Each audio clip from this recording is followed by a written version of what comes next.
E havia fome na terra, além da primeira fome, que foi nos dias de Abraão. Foi por isso Isaac a Abimeleque, rei dos filisteus, em Gerar. E apareceu-lhe o Senhor e disse: não desças ao Egito, habita na terra que eu te disser, peregrina nesta terra, e serei contigo, e te abençoarei, porque a ti e à tua descendência darei todas essas terras, e confirmarei o juramento que tenho jurado a Abraão teu pai, e multiplicarei a tua descendência como as estrelas dos céus, e darei à tua descendência todas essas terras, e por meio dela serão benditas todas as nações da terra, porquanto Abraão obedeceu a minha voz, e guardou o meu mandado, os meus preceitos, os meus estatutos e as minhas leis. Amém, queridos? Interessante que o Senhor fala com Isaac, e ele faz uma retrospectiva, e ele diz: Isaac, você está agora em Gerar, você está agora vivendo um momento em que há fome na terra, você está num ambiente de dificuldade, você está num ambiente de luta, mas eu fiz uma promessa ao teu pai, Abraão, lá atrás, e eu vou cumprir essa promessa. É interessante, irmãos, que Deus, Ele também nos faz lembrar do passado, e de como a nossa vida, a existência dela, tem uma ligação com aquilo que Ele determinou lá atrás.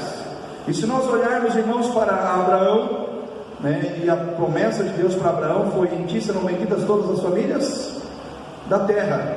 E a gente vê, irmãos, que essa promessa que Deus fez a Abraão, ela chegou até nós hoje, porque o descendente de Abraão que trouxe essa promessa para nós é Jesus. Porque se você olha a genealogia de Jesus lá no Evangelho de Mateus, começa lá em cima com Abraão e termina José e Jesus. Interessante que Jesus, ele herda a promessa não de Maria, mas de José, José entra na parada. Deus não esquece de ninguém, irmãos. Até José, que ninguém dá muito valor a ele, porque o pessoal fala muito de Maria, que foi escolhida, bendita, abençoada, agraciada entre as mulheres, mas José tem um lugar de honra, em todo o plano de Deus. Então, isso me mostra um Deus que cuida dos detalhes, isso me mostra um Deus que não esquece de ninguém, isso me mostra um Deus, irmãos, que não deixa nada sem tratar, nenhuma situação sem ser tratada, e nenhuma pessoa daquelas que Ele chamou sem ser honrada no propósito de andar com Ele. E aqui, irmãos, vamos dizer assim, eu quero ser bem prático nessa mensagem, trazendo o seguinte tema: na prova, o que fazer?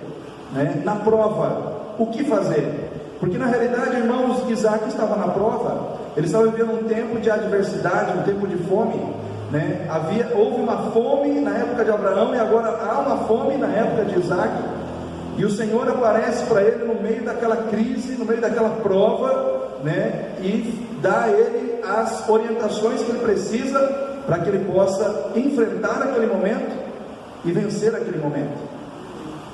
Aí a pergunta que vem no meu coração, e talvez venha no teu coração: pastor, na prova, o que fazer? O que fazer na prova? Irmãos, na prova, receba as orientações que Deus manda para você através da sua palavra.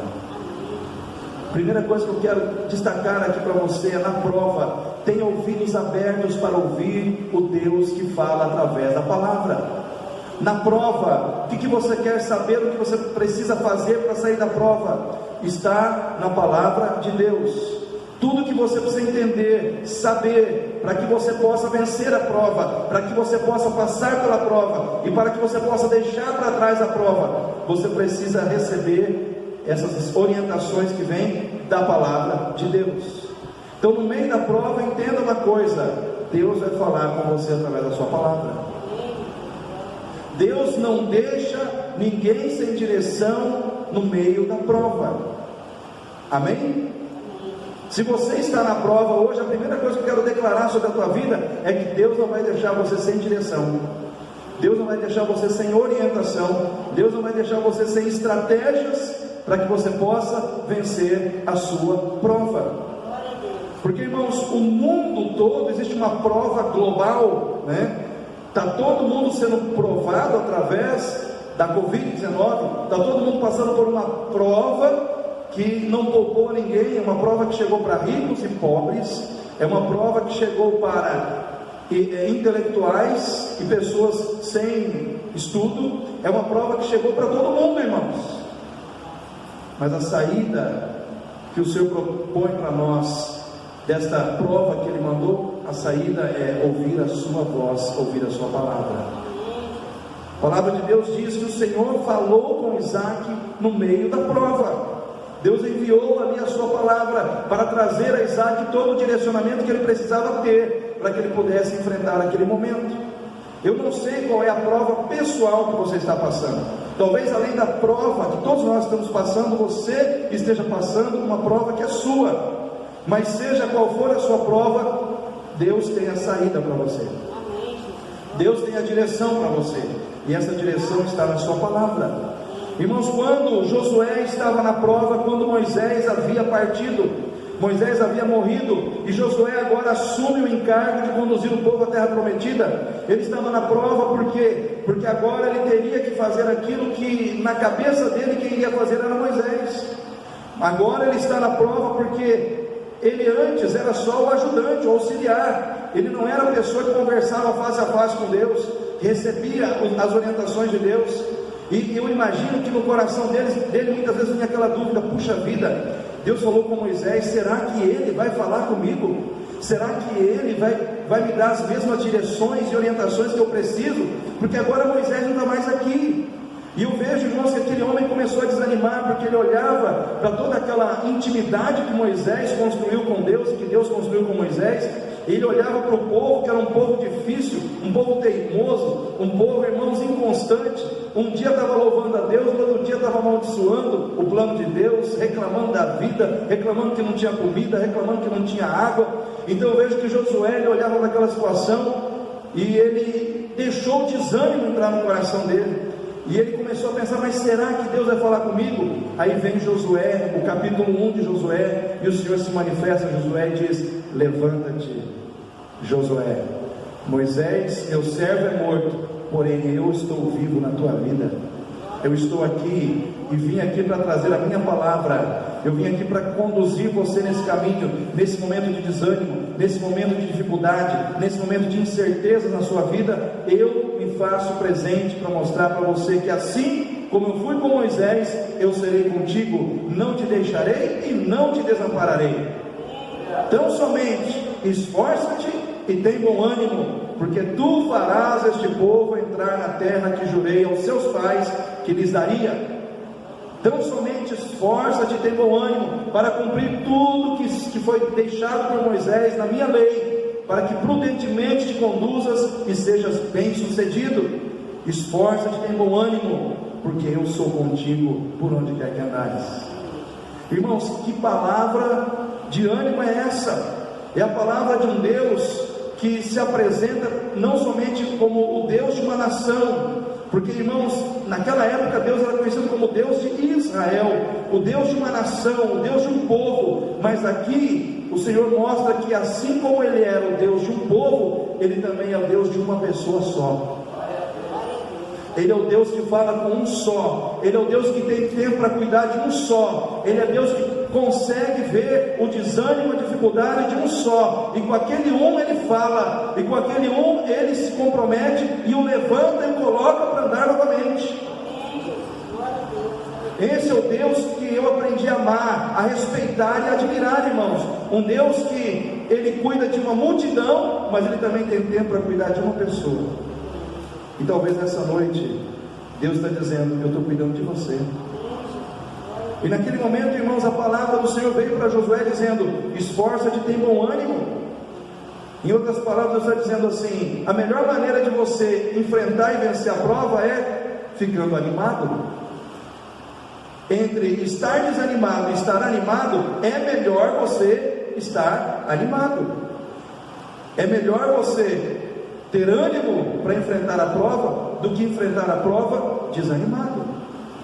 Então, para Josué naquele momento, a recomendação foi essa, irmãos: E talvez, irmãos, aquela recomendação que Deus deu a Josué no meio da sua prova, talvez seja a recomendação que Deus está dando para alguns aqui nessa noite.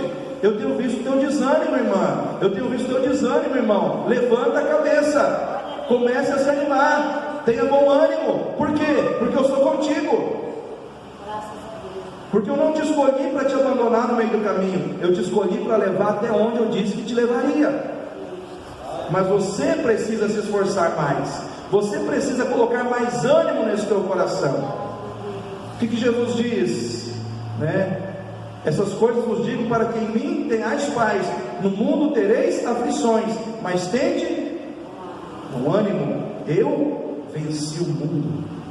Eu quero dizer para você, querido, você está firmado naquele que venceu.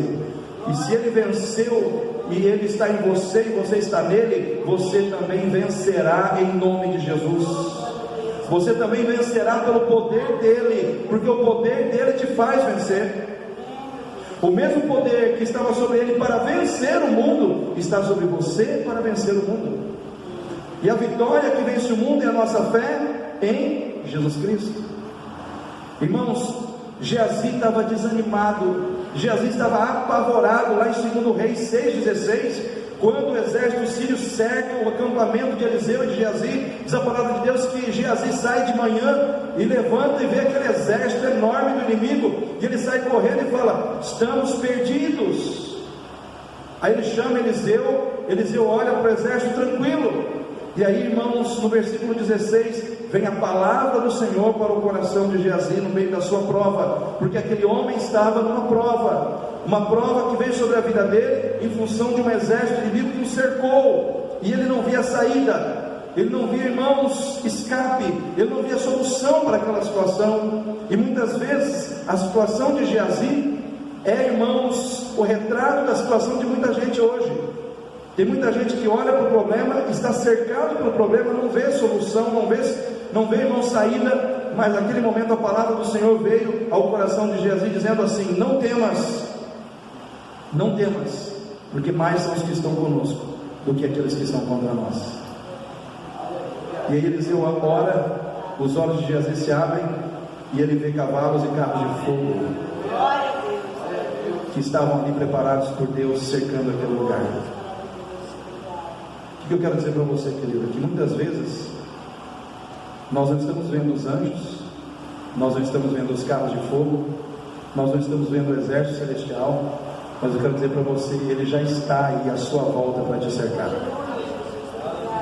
O exército, existe um exército celestial mobilizado por Deus para guardar e agir em favor das nossas vidas.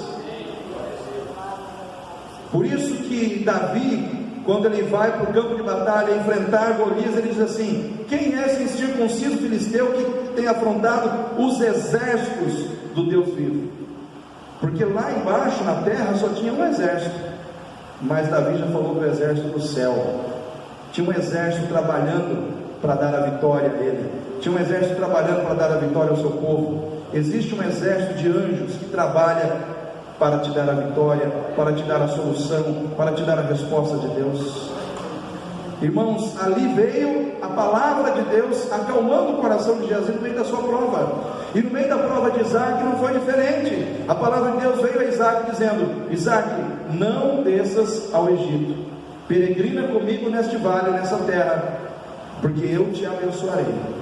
Irmãos, a palavra de Deus para Isaac foi a seguinte: não desças ao Egito, fique comigo em Gerar. Em outras palavras, Deus estava dizendo: tenha coragem de enfrentar a pobreza do vale ao meu lado, do que buscar a prosperidade do Egito no pecado. Porque, irmãos, o Egito ali representava o ambiente do pecado.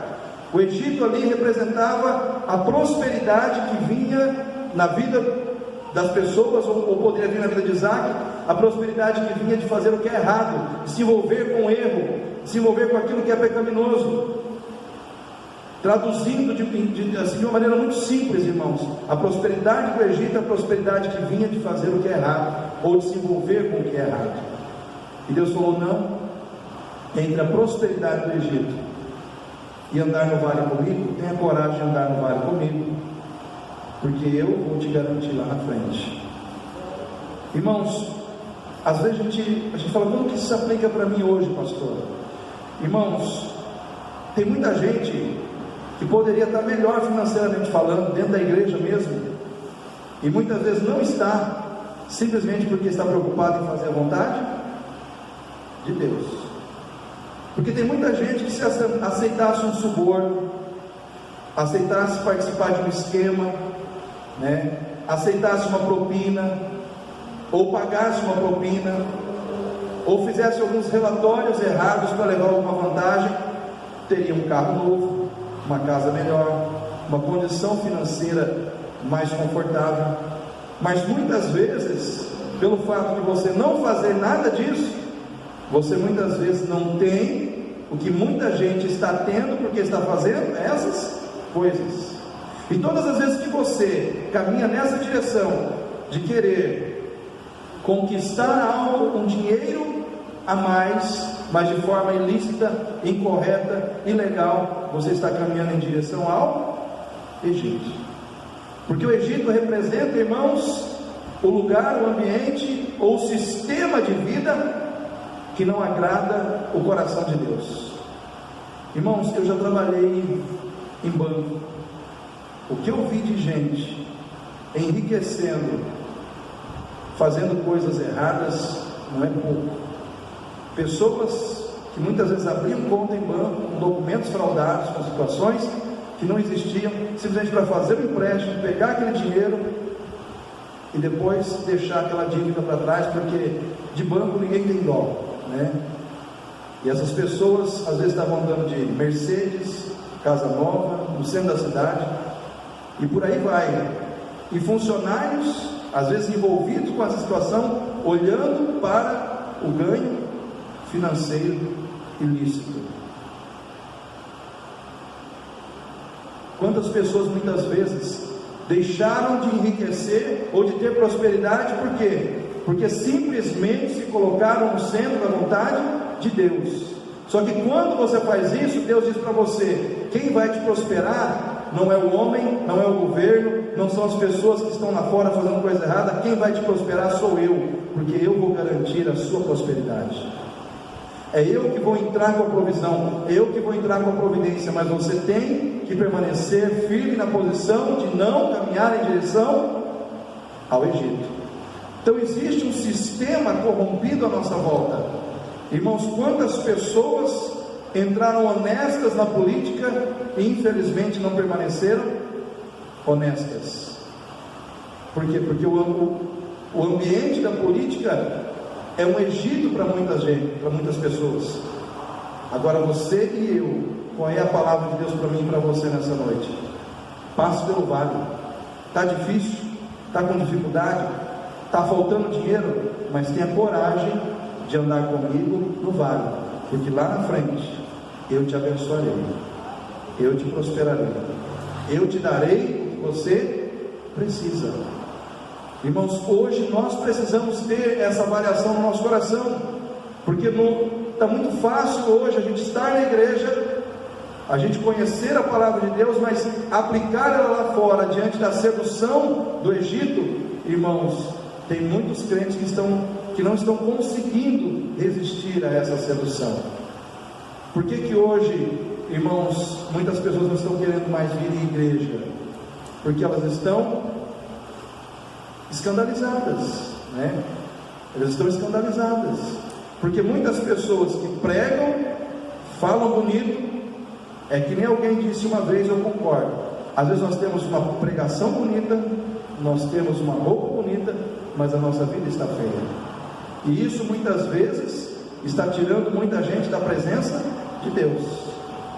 Então nós precisamos entender que o Egito não é para nós. Nós temos coisa melhor, nós temos o Senhor conosco. Às vezes é melhor você passar por um vale financeiro, perder algumas coisas, se necessário for, mas ter a consciência tranquila para com Deus. Porque a nossa leve e momentânea tribulação não há de se comparar com a glória que há de ser revelada em Cristo Jesus. Porque, irmãos, na visão de Deus, a nossa tribulação ela é leve e momentânea. O que você está passando aqui é leve e momentâneo. vai passar, né? Depois de uma noite, sempre vem um dia.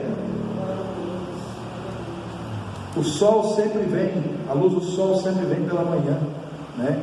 Então nós precisamos entender, irmãos, a palavra de Deus para Isaac naquele momento está passando por um ambiente de dificuldade, de adversidade, aonde você sente que muitas vezes está faltando recursos financeiros. Não procure a prosperidade, a solução no Egito. Espere em mim. Quem está disposto a esperar em Deus aí? Aleluia. Espere. Hoje, irmãos, nós estamos passando um ambiente de adversidade, pandemia, desemprego, muitas dificuldades.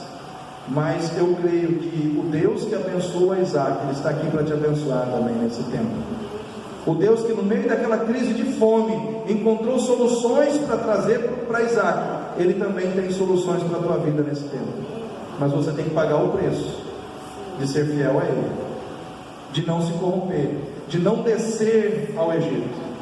Irmãos, não desça ao Egito.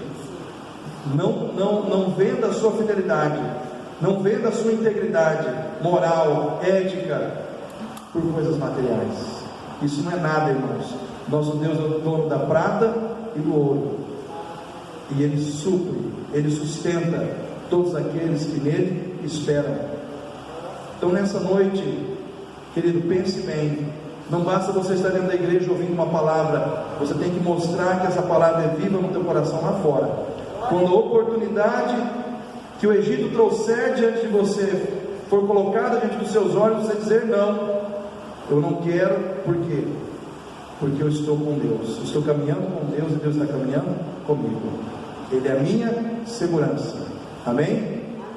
Em meio à prova, prefira passar com Deus, estar com Deus no vale, do que prosperar no Egito. Em meio à prova, copie, imite aqueles que venceram com Deus.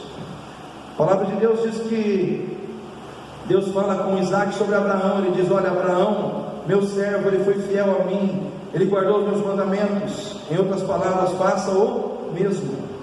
Então naquele momento, irmãos, Deus trouxe um referencial de vitória e colocou diante de Isaac e falou: Abraão, seu pai, olhe para tudo que ele fez em relação à minha palavra e faça da mesma maneira. O que disse o apóstolo Paulo a muitos cristãos na época: sede meus imitadores, como eu sou de Cristo.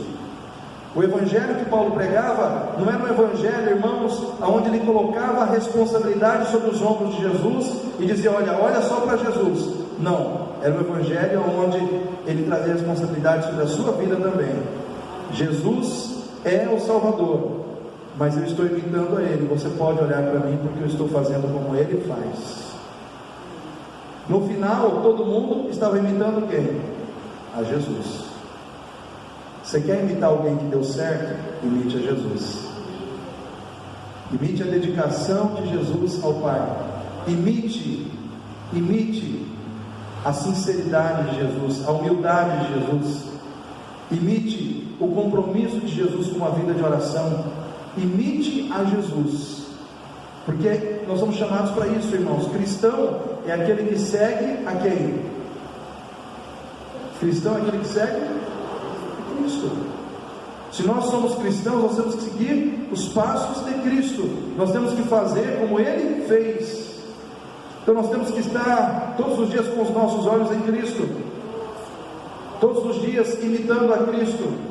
Será que Cristo falaria isso se Ele estivesse nessa situação? Essa pessoa me ofendeu. O que Cristo diria para ela se ela estivesse no meu lugar? Nesse momento, no trânsito, levei uma fechada. O que Cristo faria se Ele estivesse no meu lugar? Nós temos que pensar que a todo instante, irmãos, o nosso referencial de atitude, de vida, deve ser Cristo. Quer imitar alguém que deu certo? Quer imitar alguém que venceu? Imite a Cristo, que você não vai errar. Jesus é o referencial perfeito para cada um de nós. Na prova, deixe Deus te corrigir, para que depois você possa prosperar. Diz a palavra de Deus, irmãos, Gênesis 26, de 8 a 10, que Isaac, ele mentiu. Ele disse que a sua esposa era sua irmã. E Abimeleque, o rei dos filisteus, viu, percebeu, chamou Isaac e falou: por que você mentiu? Isaac falou assim: eu tive medo de dizer que ela fosse minha mulher e fosse morto. E naquele momento o rei falou: qualquer um poderia ter, vamos dizer assim, tomado a sua mulher por pensar que ela seria sua irmã. E aí naquele momento o rei agiu no reino para que ninguém tocasse na mulher de Isaac, na Rebeca. E ali, irmãos, Isaac foi corrigido. Ele foi corrigido. Eu pergunto uma coisa para você: ser corrigido é bom, irmãos? Não é gostoso, não é bom, mas às vezes é necessário, não é? O propósito de Deus era prosperar Isaac, sim ou não? Mas Deus não prospera quem está no pecado. Essa é a mensagem que Deus quer trazer para nós. Tinha uma mentira na vida dele que precisava ser resolvida. Irmãos, nós muitas vezes queremos um culto de libertação, onde a gente venha, o pastor coloque a mão na nossa cabeça e diga: ao sair daqui você vai se deparar com um maço de 100 reais na esquina, né? Um maço de notas de 100 reais que vai dar aí para você 1.000 reais. E não é assim. Muitas vezes você tem que entender que o Deus que quer te abençoar, primeiro Ele quer tratar de você. Primeiro Ele quer tirar da sua vida aquilo que impede Ele de verdadeiramente te abençoar como Ele quer. Porque muitas vezes, irmãos, nós queremos somente a bênção de Deus, mas não queremos ser bênção nas mãos de Deus. E eu quero dizer para você, querido, que mais preocupado em te dar bênçãos, Deus quer fazer de você uma grande bênção. Mas para isso Ele tem que tirar da sua vida a mentira, Ele tem que tirar da sua vida o engano, Ele tem que tirar da sua vida a maledicência, a fofoca, né, o julgamento crítico, o religiosismo. Ele tem que tirar da tua vida aquilo que está te impedindo de ser um servo que Ele possa abençoar. E diz a palavra de Deus, irmãos, que Deus tratou com aquele pecado. E Isaac, é interessante que o texto diz que Isaac ele brincava com a sua mulher, e o rei viu da janela. Ou seja, Isaac estava tranquilo e acomodado no seu pecado. Isso é perigoso, sabe por quê, irmãos? Porque quando nós estamos acomodados no nosso pecado, Deus, Ele é obrigado a agir para expor o nosso pecado. Vou repetir: Deus é obrigado muitas vezes a agir para expor o nosso pecado e tratar daquele pecado. Aí o que acontece? Deus dá um tempo para a gente. Ele fica esperando. O pecado está lá, mas a gente se acomodou, a gente está dando risada, a gente está bem, a gente está tranquilo, mas o pecado está lá. Deus muitas vezes vai trabalhar para que aquele pecado seja exposto, tratado, para que ele saia da sua vida. Então, qual é a atitude mais sábia? É não deixar isso acontecer. Se eu tenho alguma coisa que precisa ser colocada diante de Deus, ou algum pecado do qual preciso me livrar, eu tenho que ter, irmãos, no meu coração, a humildade de reconhecer que é hora de fazer isso, antes que Deus faça por mim. Amém, irmãos? Antes que Deus faça por mim. Quando Davi adulterou, diz a palavra de Deus que Davi chorou, se humilhou e tal, mas ele não se arrependeu completamente, não teve aquele arrependimento diante do seu pecado. Aí Deus mandou alguém falar com ele. Deus mandou Natan falar com Davi sobre o seu pecado. E Davi teve que se arrepender do seu pecado, confessar diante de Deus, se humilhar diante de Deus, para que Deus pudesse perdoá-lo. Irmãos, Isaac passou por essa experiência. Só que depois dessa experiência, em que ele foi corrigido por Deus, diz a palavra de Deus, que ele começou a prosperar. Tudo que ele plantava, nascia, e ele colhia em abundância. Ele colhia em abundância, e ele começou a ficar próspero. O que te impede de prosperar muitas vezes? O diabo, as pessoas. Muitas vezes, querido, o que nos impede de prosperar é o pecado que muitas vezes nós estamos carregando na nossa vida. Então nessa noite, se você quer realmente viver a libertação de Deus, você tem que deixar Deus te libertar do pecado. Se tem pecado aí escondido, coloque isso diante de Deus, tira da sua vida, peça perdão a Deus, para que Deus possa te prosperar. Amém? Às vezes a correção vem para que a prosperidade possa vir depois. Deus não corrige ninguém, irmãos, para maltratar, para humilhar. Deus corrige para prosperar. Então, nosso Deus é um Deus que nos ama, por isso Ele nos corrige. Ele nos corrige. Mas em sexto lugar, no meio da prova, creia que todo ambiente de adversidade que te cerca não te impedirá de prosperar, uma vez que a sua vida está debaixo da bênção de Deus. Tinha adversidade, tinha contrariedade, mas ele prosperou. Capítulo 26, versículo 12. Isaac semeou naquela terra e colheu naquele mesmo ano 100 medidas, porque o Senhor o abençoava. Engrandeceu-se o homem e ia enriquecendo-se, até que se tornou muito poderoso, e tinha possessão de ovelhas e possessão de vacas e muita gente de serviço, de maneira que os filisteus o invejavam. Olha só, irmãos, no meio de uma crise, no meio de uma terra árida, no meio de uma situação de fome, ele prosperava. Talvez hoje você fale: pastor, nós estamos vivendo na época da pandemia, estamos vivendo na época de uma crise econômica terrível, mas eu quero dizer para você, com pandemia, com crise econômica, com o que vier, a sua vida está debaixo da bênção de Deus. No meio da adversidade, no meio da dificuldade, a bênção de Deus prevalecerá sobre as suas dificuldades. O que Deus tem para você vai se cumprir. A prosperidade que Ele tem para te dar no meio da crise vai ser entregue para você. Por quê? Porque você está debaixo da bênção de Deus, apesar do ambiente de adversidade que te cerca. A bênção de Deus prevalece. Porque a prova, ela é um momento, mas a bênção, ela é uma constante. Amém, irmãos? A prova é um momento na sua vida. Ninguém vive de prova a vida inteira. A prova, ela é um momento, mas a bênção de Deus, ela é uma constante na sua vida. Passe o tempo que passar, você está debaixo da bênção, porque você está em Cristo. Então a bênção de Deus está em você. Você é filho, você é servo, você é de Deus. Então Deus cuida da sua vida. Então as pessoas podem estar tendo dificuldade de prosperar, mas Deus vai te ajudar a prosperar no meio da dificuldade. Amém? Em último lugar, o que fazer na prova?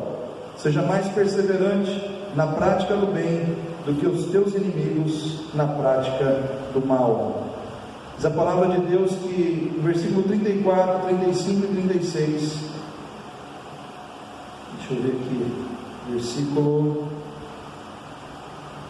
20 a 22.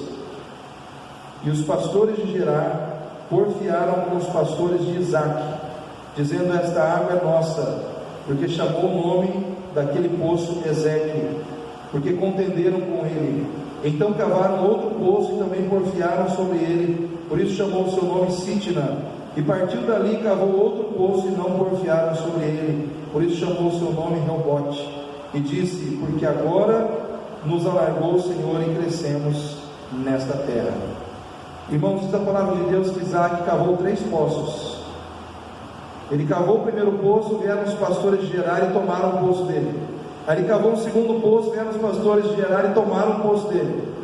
E aí ele cavou um terceiro poço, e esse poço ninguém tirou dele. Em outras palavras, muitas pessoas estavam ali para se aproveitar dele.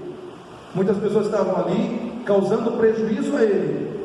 Mas ele não deixou se vencer pelo mal. Ele venceu o mal com o bem. Os inimigos perseveraram em trazer sobre ele situações de prejuízo, mas ele perseverou em continuar cavando o poço. Chegou uma hora em que ele venceu, a vitória veio, e ele não precisou brigar com ninguém, ele não precisou sair no braço com ninguém, ele não precisou agir, irmãos, de maneira, vamos dizer assim, agressiva com ninguém. Ele simplesmente agiu na fé e no amor. Na fé e no amor. Se alguém vier te levar a túnica, dá também a capa. Em outras palavras, ele não contendeu. Queriam contender com ele, mas ele não contendeu. Muitas vezes, irmãos, qual é a nossa falha? Nós muitas vezes temos o pavio muito curtinho. Alguém pega o que é nosso, nós imediatamente queremos brigar, queremos contender, queremos sair no braço. Irmãos, muitas vezes nós temos que aprender com Isaac. Às vezes nós temos que abrir mão para receber das mãos de Deus aquilo que Ele tem para nós. O inimigo quer nos levar pelo caminho da contenda, da discórdia, da briga, mas o Senhor quer nos levar pelo caminho da vitória no amor. E muitas vezes, irmãos, isso exige de nós uma perseverança. Você quer ser vitorioso? Pague o preço de não contender com aqueles que estão contendendo com você. Quem está contendendo com você, ao invés de você brigar com essas pessoas, ore por elas. Coloque a vida delas nas mãos de Deus. Sabe por quê? Porque quem vai contender com elas não é você, o Senhor vai no seu lugar. O Senhor que vai trabalhar em seu lugar. É Ele que vai agir em seu favor. Então, ao invés de você querer resolver as situações na força da sua mão, coloque as coisas nas mãos de Deus e Ele resolverá para você. Então seja mais perseverante na prática do bem do que as pessoas que estão sem Deus na prática do mal contra a sua vida, Então Deus agirá por você. Nós temos que ganhar o mundo para Jesus, irmãos, e nós não vamos fazer isso se nós estivermos na mesma sintonia de vida que as pessoas que não têm Deus estão vivendo. Nós precisamos ir além. Que diz a palavra de Deus: orai pelos vossos inimigos, orai pelos que nos perseguem, O que a palavra de Deus diz? Que nós devemos ser verdadeiros filhos de Deus. Se alguém te convidar a caminhar uma milha, vai com ele 2, vai com ele 2. Isso é, irmãos, viver o Evangelho do amor que vai além. Deus te libertou para você ser livre, mas para você ir além na prática do amor. Você não está aqui para ser um religioso, um praticante de regras religiosas. Você está aqui para fazer com que o amor de Cristo prevaleça na sua vida e na vida das pessoas que você conhece. Amém? Fique em pé nesse momento. Nós vamos estar orando